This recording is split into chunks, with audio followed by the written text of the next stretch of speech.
প্রতিদিন সকালে শহরের ভিড়ের মধ্য দিয়ে একটা পুরনো লাল রঙের রিকশা চলত। চালকটি মাঝবয়সী, মুখে নির্ভীকতা, চোখে ক্লান্তির ছায়া আর গায়ে মলিন জামা।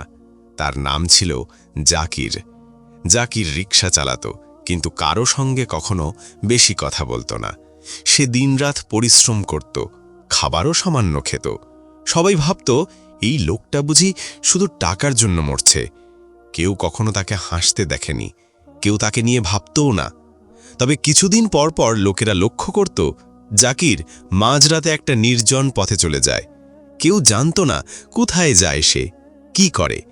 একদিন কলেজ পড়ুয়া অনি, যিনি সমাজ সেবার ছাত্র, কৌতূহল বসে জাকিরের পিছু নেয়। অনেকটা পথ পেরিয়ে সে দেখে একটা পরিত্যক্ত গুদাম ঘর। ভিতরে আলো জ্বলছে। অনি জানালা দিয়ে উকি মারতেই চমকে যায়। ভিতরে 15-20 জন বয়স্ক নারী ও পুরুষ হুইল চেয়ারে বসে আছেন।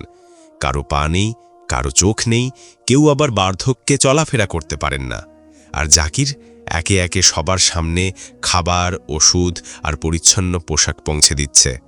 এক বৃদ্ধ চিৎকার করে বলে উঠলেন, আল্লাহ তোমারে ভালো করুক জাকির, তুই না থাকলে আমরা মরেই যেতাম।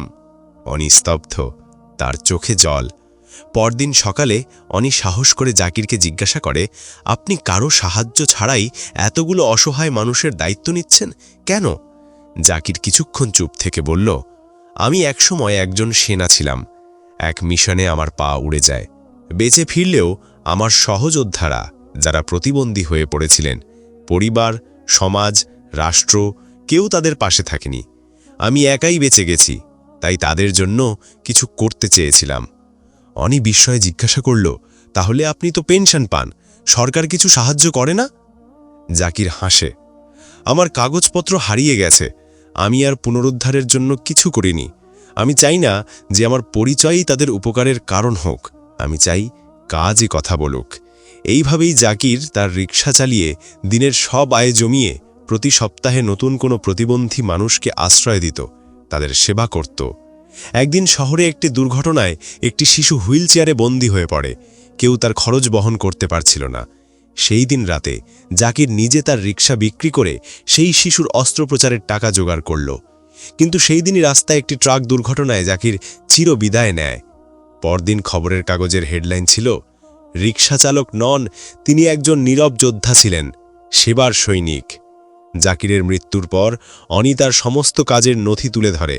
রাষ্ট্র স্বীকৃতি দেয় জাকিরকে এবং তার নামে একটি ট্রাস্ট গঠন করে, জাকির হেল্পিং হোম। এখন সেই আশ্রয়স্থল হাজারো প্রতিবন্ধী মানুষের আশ্রয়। প্রকৃত বীরত্ব প্রচারের জন্য নয়, তা হয় অন্যের মুখে হাসি ফোটানোর জন্য। জাকিরের মতো মানুষেরা দেখিয়ে যান, সাহায্য করতে হলে পদ পদবি লাগে না, লাগে একটি নিঃস্বার্থ হৃদয়।